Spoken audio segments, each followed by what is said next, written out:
Au commencement était la parole, et la parole était avec Dieu, et la parole était Dieu.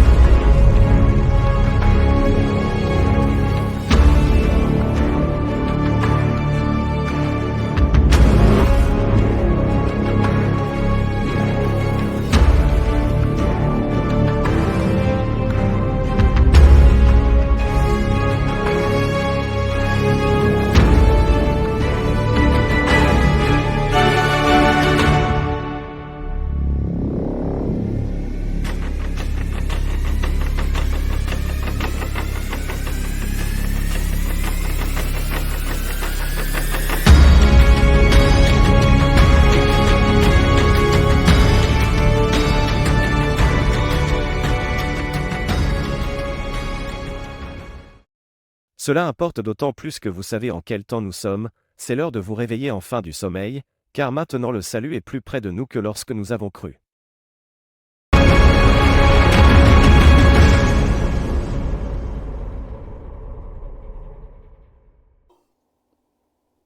Shalom bien-aimés dans les Seigneurs.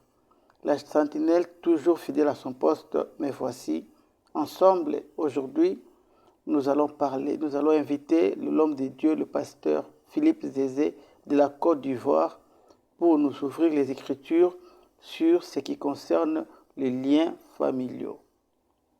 Restez branchés, suivez cette émission jusqu'à la fin et vous ne serez pas déçus. Shalom à vous qui nous prenez pour la première fois. Vous ne savez pas ce que nous faisons dans cette émission. La sentinelle n'a pas pour vocation de venir prêcher la parole de Dieu. Je ne vous prêche pas pour la simple raison que je suis convaincu que chacun de vous a une église et un pasteur. Il a un endroit où il mange la parole de Dieu. Voilà pourquoi je ne viens pas ajouter sur ce que vous mangez déjà. Le travail de la sentinelle consiste plutôt à tirer sur la sonnette d'alarme quand les dangers approchent de l'Église ou du peuple de l'Éternel. C'est ce que nous faisons tous les jours quand nous venons à ces rendez-vous. Aujourd'hui, il est question de parler des liens familiaux, qui est un sujet qui traumatise beaucoup de familles et beaucoup d'enfants de Dieu. Ce phénomène est beaucoup plus dans nos églises pendant nos moments de prière. Et ce sont nos frères, les dirigeants des cultes, qui nous demandent toujours de couper des liens. Et voilà pourquoi aujourd'hui, nous avons voulu vous éclairer sur ces phénomènes de liens. Quels sont les liens que nous coupons et quels sont les liens qui ne peuvent être coupés. C'est la raison pour laquelle la sentinelle a invité pour vous l'homme de Dieu, Philippe Zézé, de la Côte d'Ivoire. Ensemble, nous allons laisser parler la parole au sujet de ces phénomènes.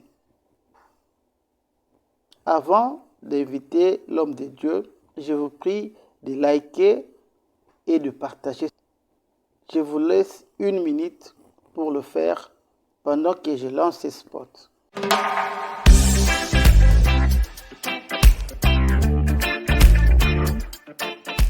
Besoin d'installation d'électricité domestique ou commerciale?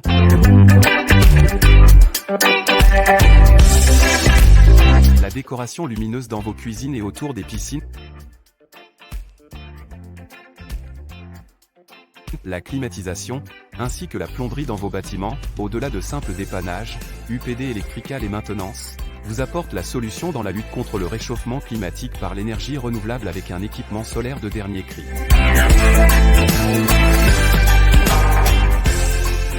Nous contacter au +27 73 12 12 96 4.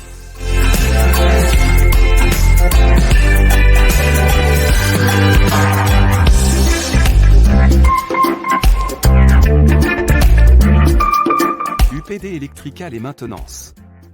Que la lumière soit.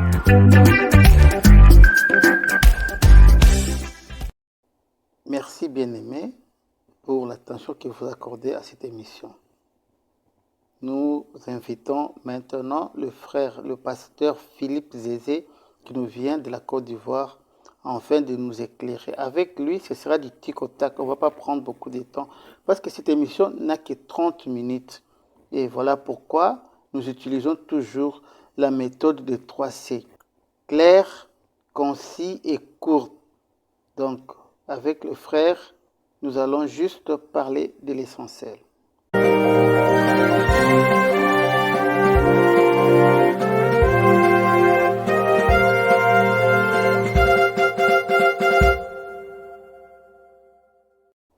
Shalom, bien-aimé pasteur Philippe. Voici notre première question. Avant que nous passions à notre première question, je vous demande humblement de vous présenter à ceux qui nous suivent sur Télé Sentinelle, parce que beaucoup ne vous connaissent pas encore. Si vous pouvez vous présenter, bien-aimé. Shalom, shalom à tous les bien-aimés. Je bénis le Seigneur pour cette invitation du pasteur Michael Maloji. Je suis le docteur Philippe Zézé. Je suis en Côte d'Ivoire et je suis le vice-président de la communauté des chrétiens charismatiques, aussi directeur du centre missionnaire chrétien. Alors que la grâce de Dieu soit sur vous.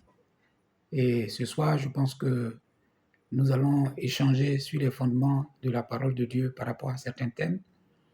Et je reste à votre écoute. Que Dieu vous bénisse. Merci. Merci, cher frère. Nous voulons savoir, premièrement, dans quelles circonstances un enfant de Dieu a besoin d'une prière de délivrance. Quels sont les cas, d'après votre question, qui nécessitent une prière de délivrance? Bon, en fait, la délivrance, elle a plusieurs facettes. Parce que les démons, en fait, ce sont des esprits qui n'ont pas de corps. C'était des anges qui ont été déchus. Et ce sont des esprits qui n'ont pas de corps physique. Donc ces esprits-là, pour pouvoir trouver du repos, il faut qu'ils soient dans un corps. Il faut qu'ils possèdent un corps pour pouvoir trouver du repos. Et le corps humain est idéal pour que ces esprits puissent y trouver une maison pour pouvoir se reposer. Mais ces esprits ne peuvent pas posséder un corps s'ils ne sont pas en alliance avec l'individu qui est dans ce corps. Parce qu'effectivement, nous aussi, nous sommes une âme et nous vivons dans ce corps. Donc, tant que nous ne sommes pas en alliance avec le diable et que nous ne partageons pas les mêmes valeurs et les mêmes alliances avec le diable, il ne peut pas venir posséder notre corps. Et selon les Écritures, il y a 3 péchés fondamentaux qui ouvrent la porte de notre âme au démon. Le premier péché qui ouvre la porte de notre âme au démon, c'est le sexe. Vous voyez bien que dans Actes des Apôtres, quand l'évangile a atteint le monde païen et que les apôtres pour la première fois ont fait leur concile pour dire, bon, qu'est-ce qu'on dira aux païens? À l'unanimité, ils ont dit, bon, on ne peut pas leur imposer les fardeaux des Juifs, enseignons-leur simplement à s'abstenir de l'impudicité, de l'idolâtrie, du sang. Et voici ces 2 facteurs qui ont été cités. Et à ces facteurs, j'ajoute également la colère qui produit la haine. Parce que ça, c'est par expérience que je l'ai vécu. Quand quelqu'un est en colère, comme dit les Écritures, si tu es en colère, ne pêche pas, que le soleil ne se couche pas sur ta colère. Parce qu'une fois que tu dors avec ta colère et que tu nourris cette colère, elle devient la haine. Or, une fois qu'elle devient la haine, ça veut dire que tu es déjà prêt de tuer. Et dans ce sens, le diable trouve un terrain favorable qu'il peut posséder. Donc, ce sont des péchés qui ouvrent la porte parce que Satan se sent à l'aise là-bas, dans ces corps où on pratique beaucoup le sexe illégal, c'est-à-dire l'impudicité, l'adultère, et puis l'idolâtrie, le fétichisme, la sorcellerie. Tout ça, ce sont des portes qui s'ouvrent vraiment à la possession démoniaque. Donc voilà un peu en ce qui concerne ces démons. Mais il faut comprendre que la délivrance concerne celui qui vient à Christ. Donc si quelqu'un ne connaît pas Christ et qu'il entend l'évangile pour la première fois, dans Marc chapitre 16, le verset 17, la Bible dit « Je vous ai donné le pouvoir de chasser les démons, guérissez les malades. » Donc nous prions et nous chassons les démons. Donc une fois que nous chassons les démons et que les démons s'en vont, la Bible dit que le démon, quand il sort d'un corps, il va par les lieux arides. Il cherche un lieu où trouver du repos. Quand il ne trouve pas ce repos-là, il revient dans la maison où il était, d'où on l'a chassé. Et quand il voit que la maison est ornée et qu'il n'y a personne qui habite dedans, il prend encore 7 autres esprits, ils reviennent et la condition de cette personne devient pire qu'auparavant. En fait, ça veut dire tout simplement que le démon qui sort, quand il vient, qu'il ne trouve pas Jésus-Christ comme maître des lieux, alors il s'installe. C'est pourquoi Jésus a dit, je me tiens à la porte de ton cœur et je frappe. Si tu ouvres la porte de ton cœur, j'entrerai, je souperai avec toi. Et dans Jacques chapitre 4, le verset 7, la Bible dit, soumettez-vous à Dieu et résistez au diable et il fuira loin de vous. Donc en réalité, le problème de possession démoniaque, il est lié au problème de la soumission à Dieu. Quand nous entendons la parole de Dieu, c'est vrai que nous ne sommes pas parfaits. On ne peut pas être parfait d'un coup.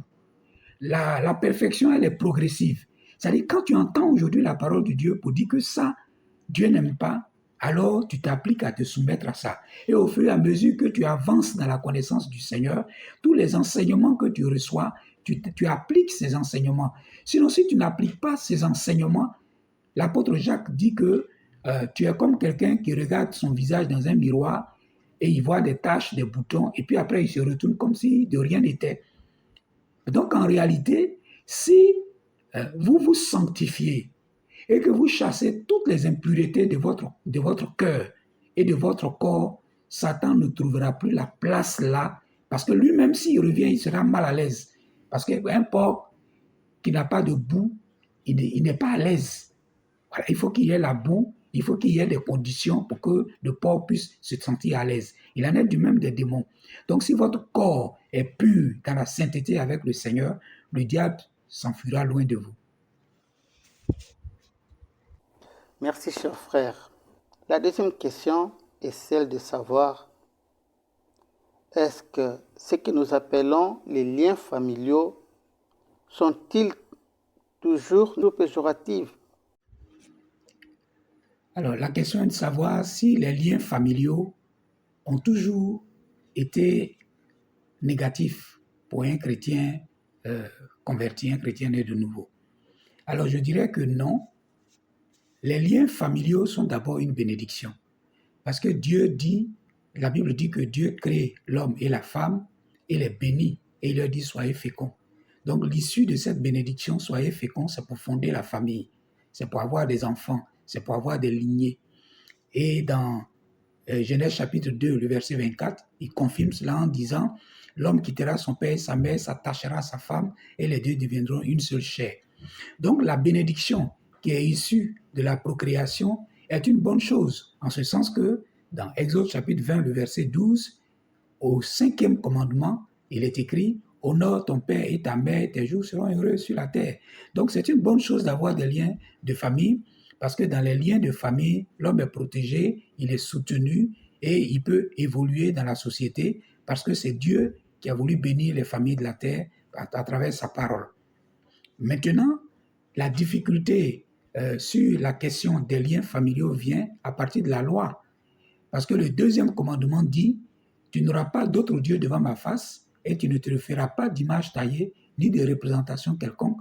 Parce que moi, l'Éternel, je punis l'iniquité des pères sur les enfants jusqu'à la 3e et à la 4e génération de ceux qui me haïssent. » Donc à partir de là, si votre papa a adoré d'autres dieux que l'Éternel, cette malédiction plane sur lui et elle s'en va jusqu'à la 4e génération.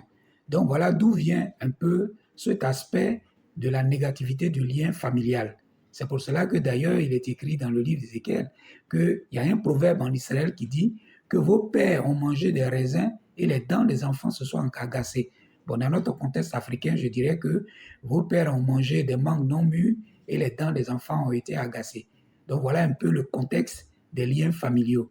La 3e question, pasteur, nous voulons savoir si un enfant de Dieu né de nouveau peut-il être passible des réclamations de liens familiaux? Alors, vous me demandez dans quelles circonstances un enfant de Dieu peut-il être passible de réclamation des liens familiaux? En effet, la question de la réclamation des liens familiaux, elle est venue par une interprétation d'un test de la Bible, en l'occurrence Luc chapitre 22, à partir du verset 31 au verset 32, où Jésus dit à ses disciples que Satan vous a réclamé pour vous cribler comme du froment. Mais j'ai prié pour toi, Pierre, et quand tu seras affermi les autres. Donc, dès l'instant où on a entendu que Satan vous réclame, automatiquement, tous les prêcheurs ont utilisé ce terme générique pour parler de réclamation, de réclamation, de réclamation. Mais en effet, ce test, on peut le comparer par exemple à Job chapitre 1, le verset 9 à 10. Les fils de Dieu s'étaient réunis et Satan aussi est venu et Dieu lui a posé la question, d'où viens-tu? Il dit, je viens de parcourir la terre. Il dit, est-ce que tu as vu sur la terre mon serviteur Job? C'est un homme intègre, un homme de bien. Et Satan a dit, mais si tu lui donnes tout, qu'il a les moyens, comment est-ce qu'il ne va pas servir Dieu, il ne va pas être à l'aise? Alors, Dieu voyait que Satan essayait de narguer un peu. En fait, là, Satan réclamait Job pour le cribler comme du froment, pour voir si Job allait tenir ferme dans son adoration de Dieu, dans sa crainte de Dieu. Alors Dieu a dit à Satan, bon, je te le livre, mais seulement ne porte pas atteinte à sa vie. Et nous avons vu la suite. Job a tout perdu. Il a été vraiment criblé comme du froment. Il a tout perdu, mais Job est resté ferme, intègre dans sa foi. Alors, c'est cette réclamation, c'est d'ailleurs pour cette réclamation que vous voyez que dans la prière que Jésus enseigne à ses disciples, dans Matthieu chapitre 6, surtout à partir du verset 13, quand nous citons ces versets de la prière, on dit souvent « Ne nous induis pas dans la tentation, mais délivre-nous du malin ». Qu'est-ce que ça signifie en réalité? Ne nous soumets pas à la tentation, mais délivre-nous du malin. Donc voilà un peu, pour un enfant de Dieu, la réclamation qu'il peut y avoir, c'est la position que nous occupons en tant qu'enfants de Dieu, d'être privilégiés sur la terre pour être les porte-flambeaux du ministère du royaume de Dieu que Satan a perdu. Et ce ministère qui nous a échoué. Voilà un peu la jalousie et la rivalité qui font que Satan nous réclame en tant qu'enfants de Dieu. Enfant de Dieu, je dis bien en tant qu'enfant de Dieu, converti, né de nouveau, voilà la réclamation dont nous pouvons être passifs. Maintenant, en ce qui concerne les réclamations négatives, comme on l'a vu tout à l'heure à travers Exode chapitre 20, concernant le deuxième commandement où Dieu punit l'iniquité des pères sur les enfants et ainsi de suite, nous devons comprendre qu'un enfant de Dieu qui est converti, qui est né de nouveau et qui est réclamé par les adorations de ses parents ou qui est réclamé par des liens de sa famille, c'est que cet enfant de Dieu a encore un problème avec la foi. Oui, je le dis clairement qu'il a un problème avec la foi. Parce qu'en réalité, pour que les liens de la famille puissent vous réclamer, ça veut dire que vous participez en secret à tout ce que fait la famille dans le cadre de sa rébellion contre Dieu. Soit vous pouvez participer de façon consciente, soit vous participez de façon ignorante. Mais l'un mis dans l'autre, si vous êtes toujours en communion avec vos parents, dans leur adoration, dans ce qu'ils ont fait, alors l'effet de ces adorations va toujours vous atteindre. Alors je dis cela parce que, vous savez, il y a plusieurs catégories de chrétiens. Il y en a, par exemple, ils savent que leurs parents adorent des fétiches. Ils ne peuvent jamais prêcher l'évangile à leurs parents pour ne pas susciter des difficultés. Alors, parfois même, on leur demande, bon, que par exemple, pour les fêtes de génération, si vous ne voulez plus faire la fête de génération, mais payez par exemple vos deniers, votre participation, ou pour tel sacrifice, si vous ne faites plus, mais participez. Mais si vous participez à ça, vous vous mettez vous-même en danger vis-à-vis des liens que vous allez en tirer de ces adorations. Donc, en réalité, un enfant de Dieu né de nouveau ne peut pas être réclamé par les adorations et les fétiches des parents, mais c'est celui qui a encore un lien avec ça qui peut avoir des difficultés et des réclamations.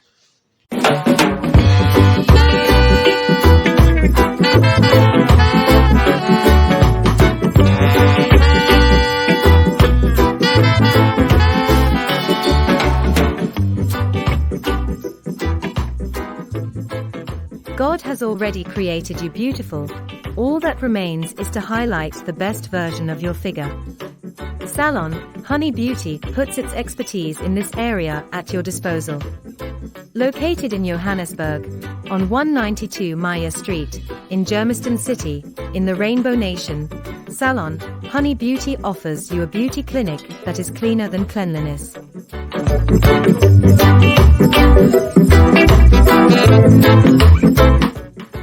From head to toe, braids, plant, facial treatment, manicure and pedicure, Honey Beauty Salon, truly a complete range of treatments for real darlings. Soap washes, but Honey Beauty Salon makes you clean. Honey Beauty. At La Mama.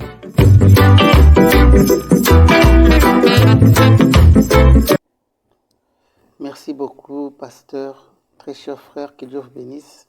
Si vous pouvez nous accorder un mot pour finir et clore votre intervention, un mot de la fin. Alors, pour mon mot de fin, je dirais simplement que les chrétiens doivent être rassurés. Beaucoup de chrétiens ont des problèmes parce que leur foi n'est pas fondée véritablement sur les Saintes Écritures. C'est pourquoi je leur demande de lire la Bible. Vous savez, nous sommes dans un monde. Quand vous voyez un avocat ou bien un juriste, écoute, quand il est dans sa voiture, il est relax parce qu'il connaît le droit. À n'importe quel moment, un policier peut l'arrêter ou bien n'importe qui peut l'accuser de quoi, il est serein parce qu'il connaît le droit.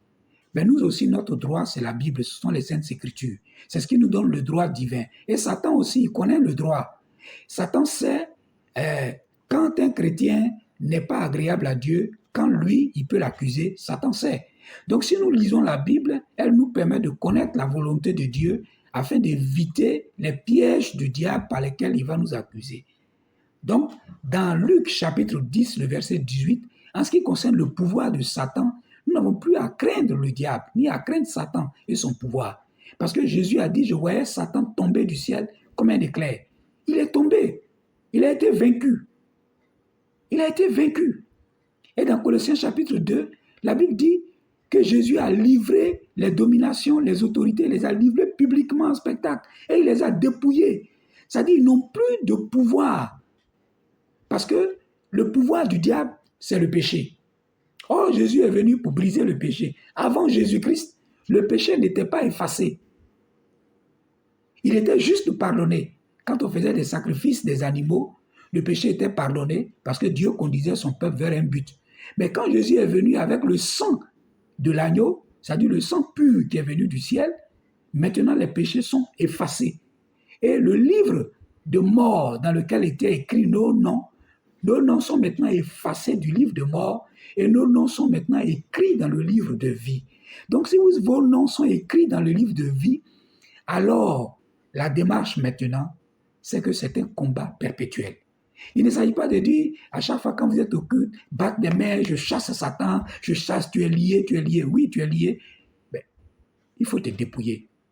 Si tu te dépouilles et que tu te sanctifies, Satan n'aura aucun pouvoir sur toi. Par contre, tu peux maintenant être un guerrier pour tes frères. C'est-à-dire que dans l'église, quand il y a une nouvelle personne qui vient, tu intercèdes pour lui, tu pries pour lui. S'il y a un démon, il faut que tu le chasses. Ça doit être ton combat. Parce que toi, tu n'es plus le terrain de jeu du diable. Maintenant, le terrain de jeu, ce sont des âmes, les nouvelles âmes ou les païens qui se convertissent, que Satan tient encore, soit par la peur, par le doute. Est-ce que je serai protégé si je donne ma vie à Jésus? Si j'abandonne les fétiches de mes parents, est-ce que je serai protégé? Voilà ton terrain de bataille. Ton terrain de bataille, ce n'est plus toi. Toi, tu as déjà vaincu le péché, tu as déjà vaincu le monde, comme Jésus a vaincu le monde. Donc maintenant, engageons-nous dans le combat spirituel pour délivrer ceux qui sont dehors, afin qu'eux aussi puissent entrer dans la bergerie pour être un avec nous dans ce combat spirituel. Donc en tout cas, je vous remercie pour ce moment. Que Dieu vous bénisse. Je pense que si vous avez encore d'autres questions, à travers le pasteur Michael Maloji, vous pouvez toujours poser vos questions, il a mes contacts. Nous pourrons toujours échanger sur ces sujets.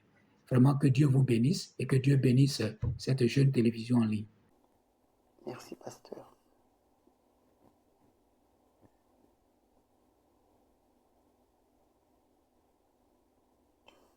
Sois béni, l'homme de Dieu. Merci pour toutes tes explications. Merci pour la disponibilité. que tu t'es donné pour répondre à nos questions. Gloire soit rendue à l'Éternel. Merci beaucoup, l'homme de Dieu. Que le Seigneur vous bénisse. Ok, bien. Nous libérons le pasteur. Revenons maintenant sur notre sujet. Aujourd'hui, l'objectif est de vous montrer une sorte de lien qui ne nécessite pas d'être coupé. Je vous donne premièrement 2 cas d'examen. Premièrement, nous avons le cas d'un frère ou d'un bien-aimé dans le Seigneur dont le parent était des soulards, des ivrognes, des grands-parents des ivrognes, et lui-même aussi, il est ivrogne. Ça, c'est un premier cas. Je prends le deuxième cas.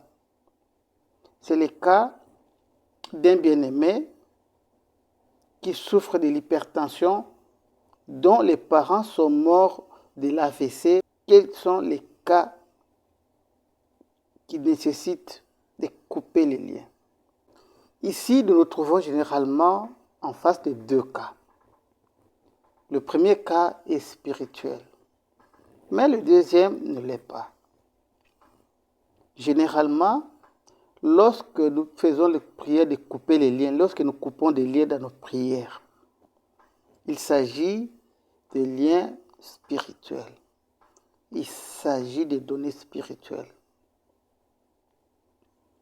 Mais pour le deuxième cas d'école que nous avons cité, là, il s'agit plutôt des cas génétiques.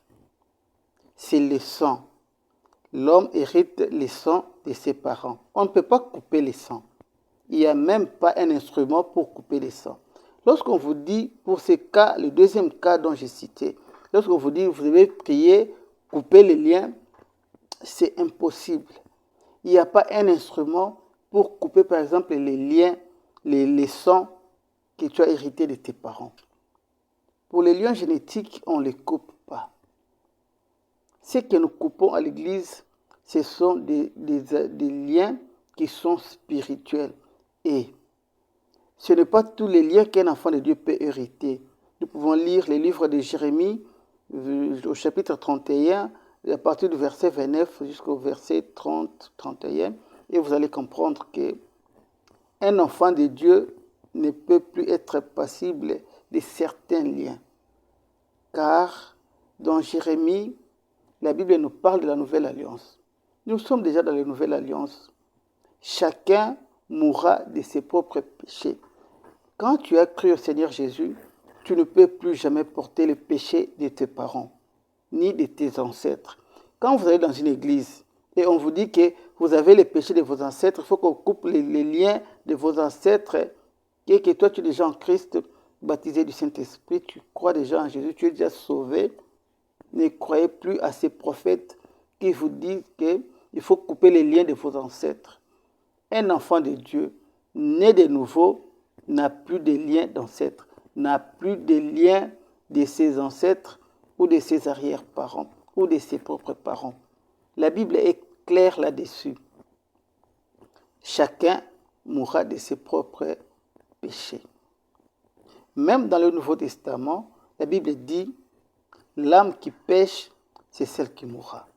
Donc, qu'on ne te trompe plus, bien-aimé dans le Seigneur, disons que pendant que tu souffres, si tu manques le boulot, si tu es malade, c'est parce qu'il y a les liens de tes parents qui agissent sur toi.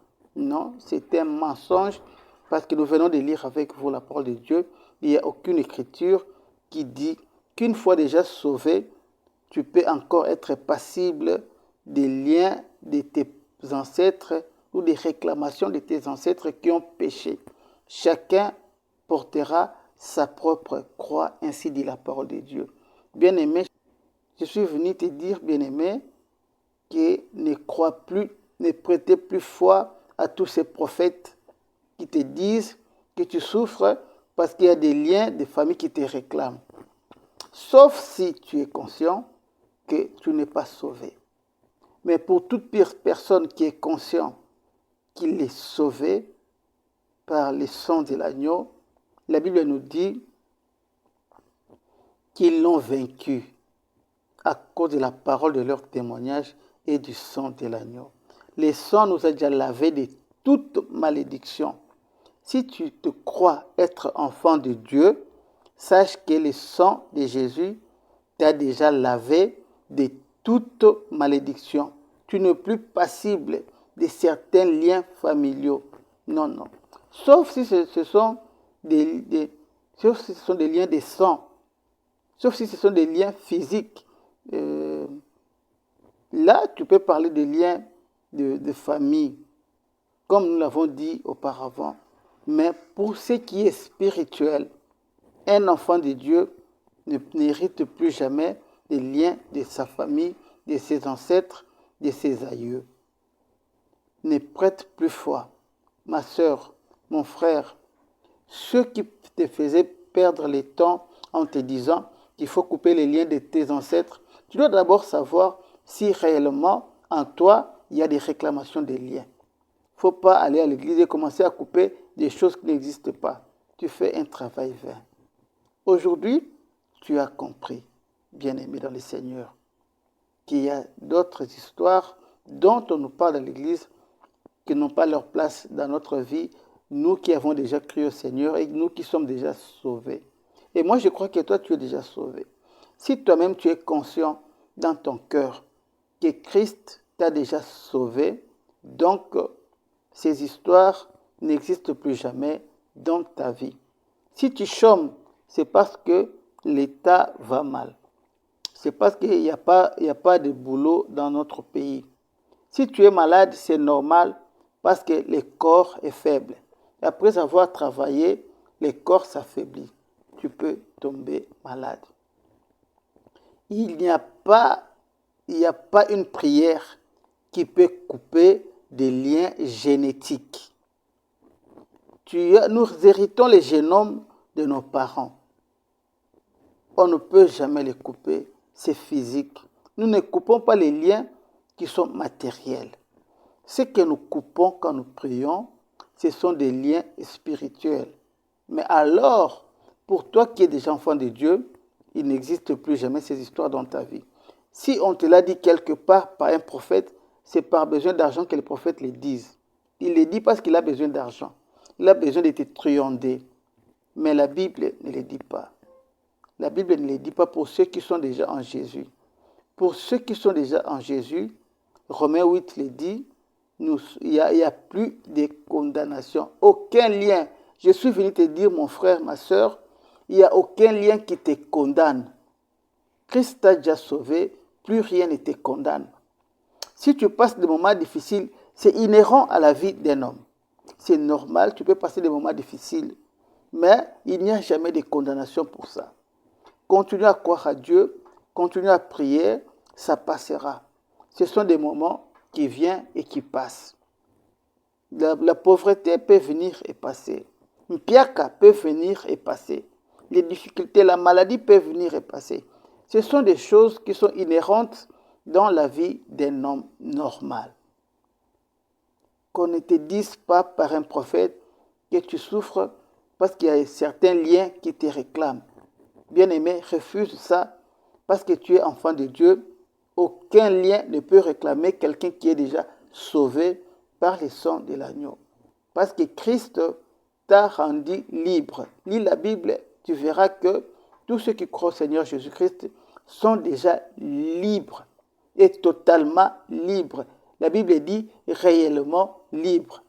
Christ t'a déjà rendu libre de tous ces démons, de tous ces liens, de toutes ces réclamations. Si un homme ou une femme, prophète soit-il, te dit qu'il y a des réclamations sur toi et que toi, dans le fond intérieur, dans ton fort intérieur, tu crois que Christ t'a déjà sauvé, dis-lui, mon frère, tu mens. Moi, je viens vous certifier que ce sont des mensonges. Les difficultés sont des problèmes inhérents à la vie de tout homme, enfant de Dieu ou païen. Les difficultés, même les riches, les millionnaires passent toujours des moments de difficulté. Ne vous en faites pas. Les difficultés ne sont pas collées seulement à la vie des pauvres. Même ceux qui ont beaucoup d'argent. même ceux qui ont du travail, même ceux qui sont en Europe, même ceux qui sont aux États-Unis, rencontrent toujours des difficultés. Voyez vous-même les taux de ceux qui se donnent la mort dans tous ces pays développés. Personne n'est à l'abri, bien-aimé. Et ton calme et ton apaisement, il n'y a aucun lien qui te réclame dans ta vie si tu as déjà donné ta vie en Christ, si tu crois de tout ton cœur que Christ est mort pour toi et il t'a déjà sauvé. Quand on est sauvé, on est réellement sauvé, dit la parole de Dieu. Il n'y a plus de condamnation. Aucun lien ne te condamne, bien-aimé. Si, par bonheur ou par malheur, il t'arrive quelque chose pareil à ce qui est arrivé à tes parents, c'est la vie, c'est normal. Il n'y a pas de condamnation pour cela. Les réclamations sont spirituelles.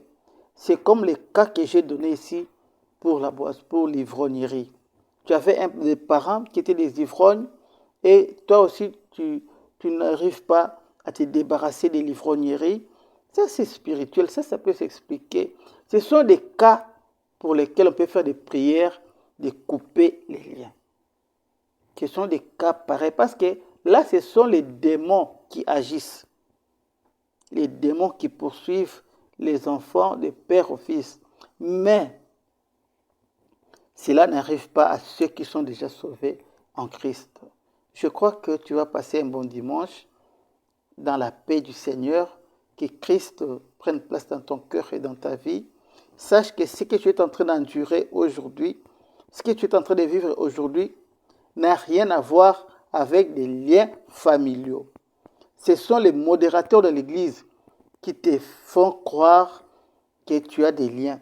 Ce sont des soi-disant prophètes qui te font croire que ta souffrance, ce sont des liens. Tout n'est pas liens familiaux. Et venez de suivre le pasteur. Tous les liens familiaux ne sont pas mauvais. Tous les liens familiaux ne sont pas mauvais. Il y a des liens qui sont bons. Je vous dis par exemple, il y a par exemple ta beauté. Peut-être tu as la beauté de ta maman, tu as la beauté de ton papa, Ce n'est pas une très mauvaise chose. Tu as peut-être la corpulence familiale. C'est comme ça que vous êtes dans votre famille. Vous êtes corpulent, vous êtes beau. Ce sont des liens de famille. Ce sont des liens qui ne sont pas mauvais. Voilà, bien-aimés. Et tous tes apaisements, après avoir suivi cette émission, c'était ma mission, de venir te réveiller. N'allez pas couper des liens à tout bout de champ. Parce que tu n'es pas lié quelque part. On t'a menti. Tous les prophètes qui t'ont dit ça, c'est pour le besoin d'argent tout simplement. Parce qu'après avoir te dit que tu es lié, il va te dire, amène une offrande pour que je fasse une prière de délivrance pour toi. Vous comprendrez que c'est pour l'argent que ces hommes t'ont dit ça. À partir de ce midi, bien-aimé, calme-toi, ne pleure plus, ne lamente plus, il n'y a rien qui te retient si tu crois que Christ t'a déjà sauvé. Voilà, bien-aimé, ce que nous avions à vous dire aujourd'hui. Soyez bénis et richement bénis dans le nom du Seigneur Jésus-Christ. Bye bye.